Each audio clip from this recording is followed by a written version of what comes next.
Hi folks, welcome to the Prepared Homestead. This is Travis. Thank you all for stopping by to watch. So I'm out in the woods today and doing some foraging, or at least kind of scouting out to see what's starting to pop up. And I was actually hoping to find some mushrooms. I've had several of you asking. So far I haven't found any, and I'm probably gonna have to head back to the house because I got things to do. I can't spend the whole day out here. But I thought I'd go ahead and make a video at least talking about it. I wanted to have a show and tell. But so far, nothing. But other people, I'm seeing other people posting online that they've already got a bunch of morel mushrooms and stuff. And maybe we just haven't had enough rain here. It's certainly warm enough the last couple of days. But maybe we just need a little bit more rain, or maybe I'm just getting old and blind. Anyways, the point of today's video is obviously, foraging for food and medicine. I talk about this from time to time, and I think I have some in my beard where I was nibbling. I believe that this is very important for prepared homesteaders. There's a survival aspect to it. There's a savings aspect. There's a connection to nature that's healthy. It's just, I can't think of anything that's negative about learning about the plants around you, learning how to forage for them to eat, learning how to make medicine out of them. I've been doing it for years, and I consider myself still a student of it, still learning. I've even taken professional classes and stuff, but to me it's just a journey, and it's becoming more and more popular. More and more people are starting to, ask questions and realize that it's kind of important. And I really want to encourage all of you to take time this year to get out in the outdoors, get out in the forests, get out in the fields, and try to find things that you can eat. Learn what grows around you in your own yard. I mean, if you live in a suburban neighborhood, now if it's sprayed with chemicals, I probably wouldn't mess with it. But if it's not, if you don't spray anything on your yard, or if you know of areas that there's nothing sprayed on it, there's plenty of stuff in the city that you can eat that grows. You don't have to go out into the woods like this, but certainly take the time. Every one of you, regardless of where you are, I would almost guarantee has access to a place where you can forage. And from a preparedness standpoint, I don't even know why I have to state the obvious. When it comes to medicinal, you can't store up all the medicine that you'll ever need. And if the world comes to an end and the pharmaceuticals and the pharmacies stop existing, what are you going to do? Well, you can find a lot of the medicine out here in nature. As far as edible, while you may not be able to find all of your food that you ever need out in the woods, it's the nutritional value to it. If you're eating freeze-dried, dehydrated, long-term food, even your own home canned food loses nutritional value over time. It may be edible, it may not make you sick, but there's not as much nutritional value to it the older it gets, no matter how well it's been preserved. That's just an absolute fact. And stuff in nature, wild stuff, has usually so many more times the nutritional value than its domesticated cousin anyway. So you don't even have to eat as much of it.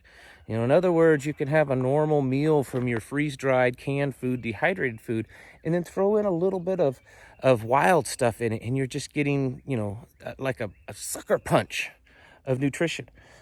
Just from standing where I'm at, I picked up a few things. This has gotten wilted. I should have picked a fresh one. This here is toothwort.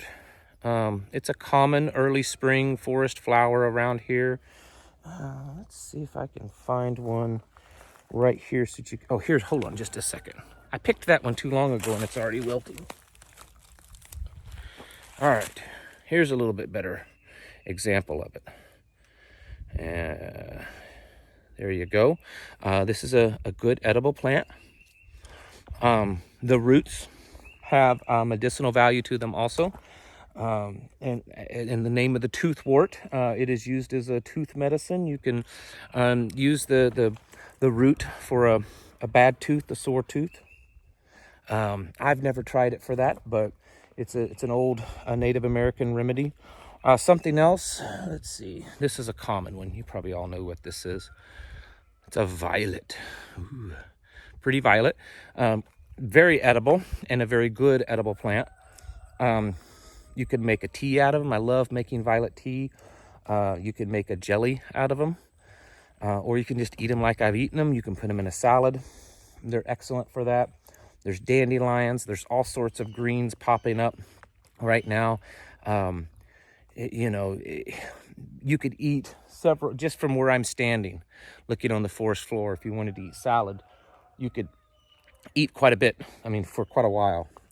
There's also sweet stuff.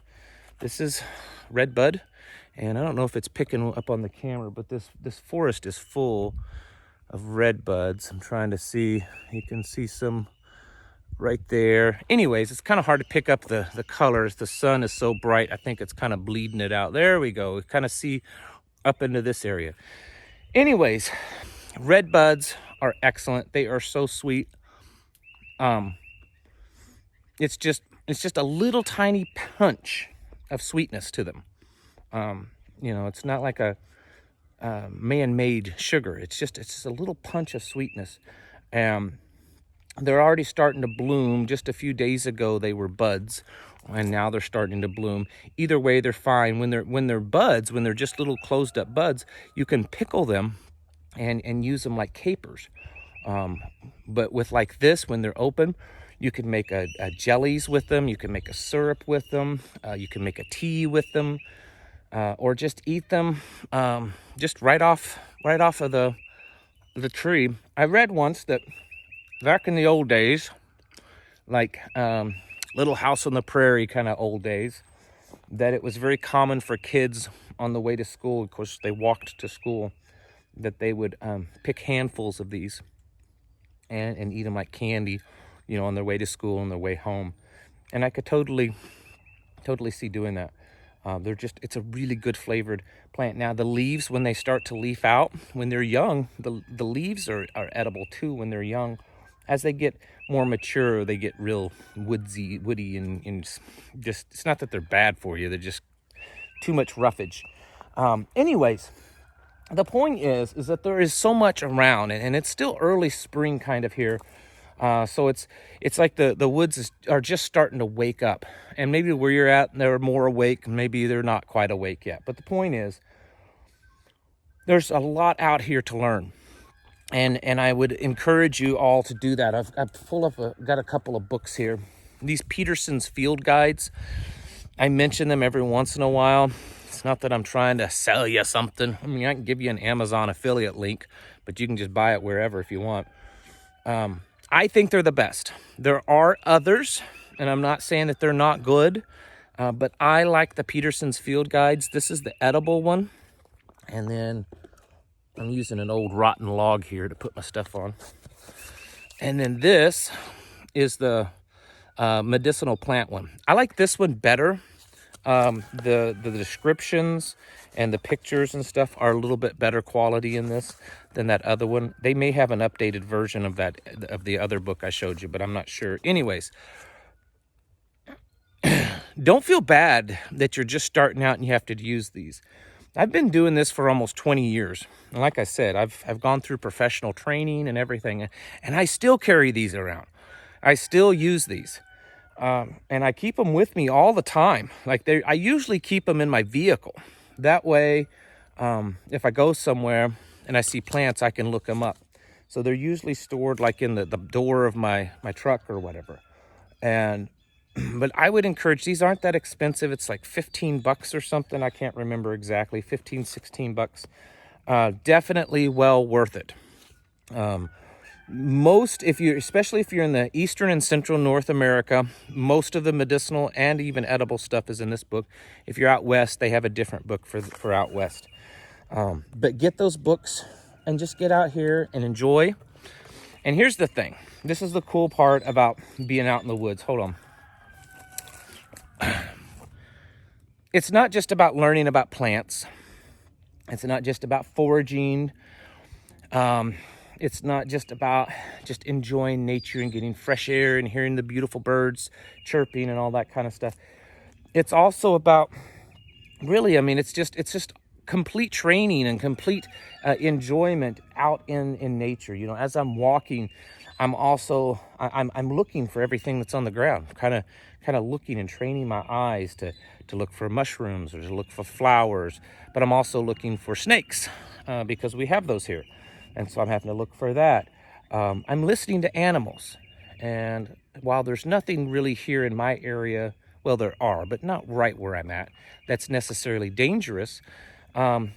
We certainly have mountain lions and bears and wild hogs and stuff like that in the greater area around here.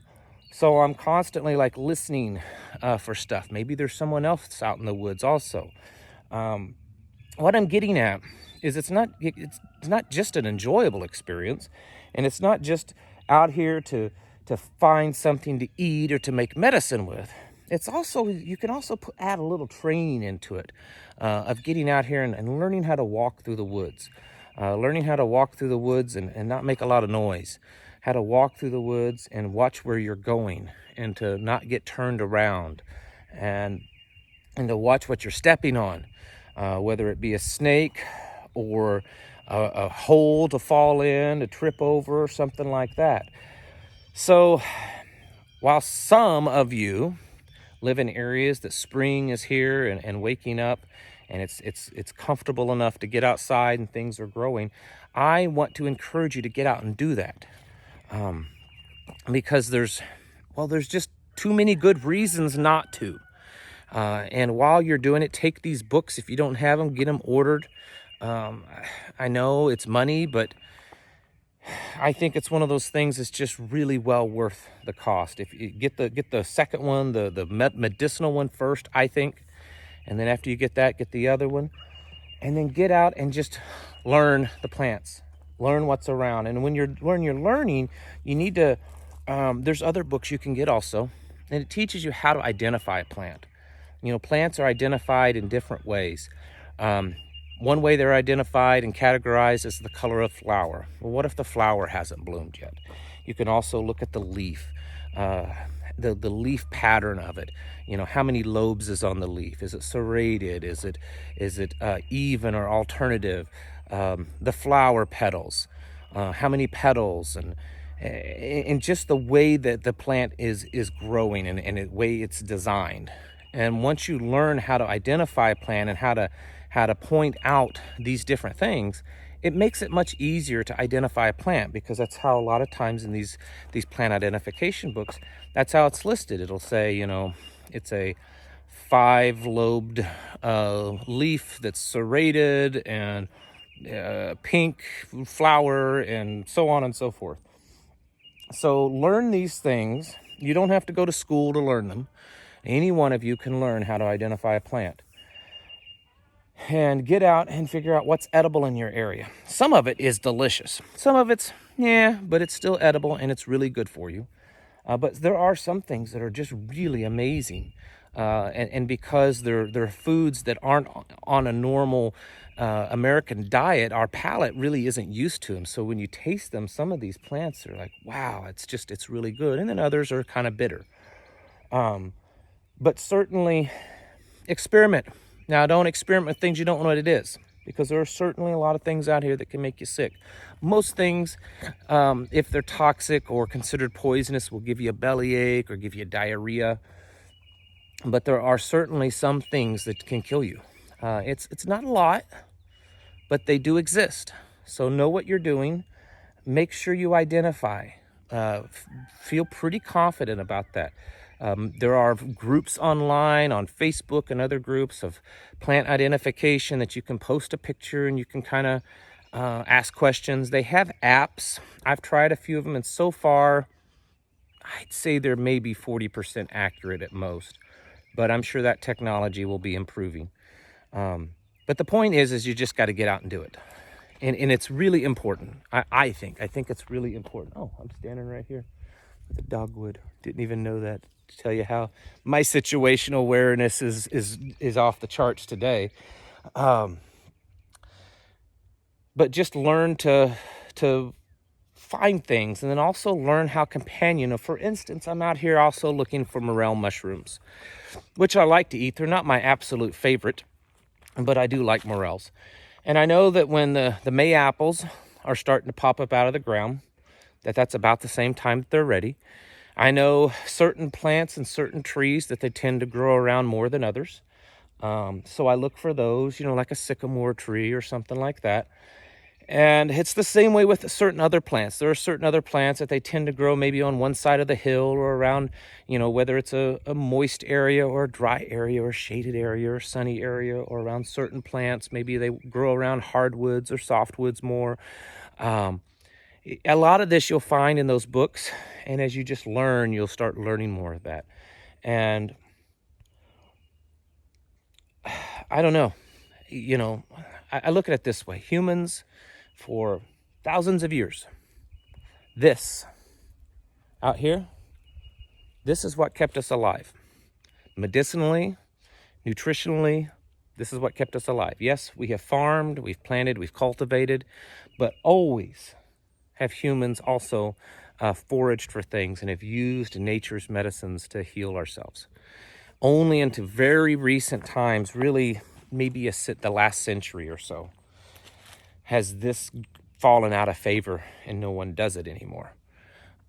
So I think if humanity has made it as far as it did in the last several thousand years, up to 100 years ago, I think it was probably a pretty good idea to use the things that the Father in heaven created for us. So I don't know, I can't think of any other negative arguments to say you really shouldn't be doing this. I mean, you might get some bugs on you. Sure, you have to be careful of snakes. Bring a walking stick with you, that helps. And just be aware of where you're at. Maybe go out with someone else, that way you're not out alone. There's all kinds of tips like that. But certainly get out and enjoy it. It's good for your soul, it's good for your heart. It's good for your body, your breathing, everything. And it's good for your mind, because you're learning things that are extremely valuable that at some point in the future may become very, very necessary. So anyways, folks, I think I've rambled on enough. I really wish I had found some mushrooms, because I was wanting to show some of you. I've had several ask if I found any, and I was really hoping to find some. So I apologize, but when I do find some, I will certainly show them off to you, and we'll talk about those also. All right, thank you all for watching, and I'll catch you in the next video.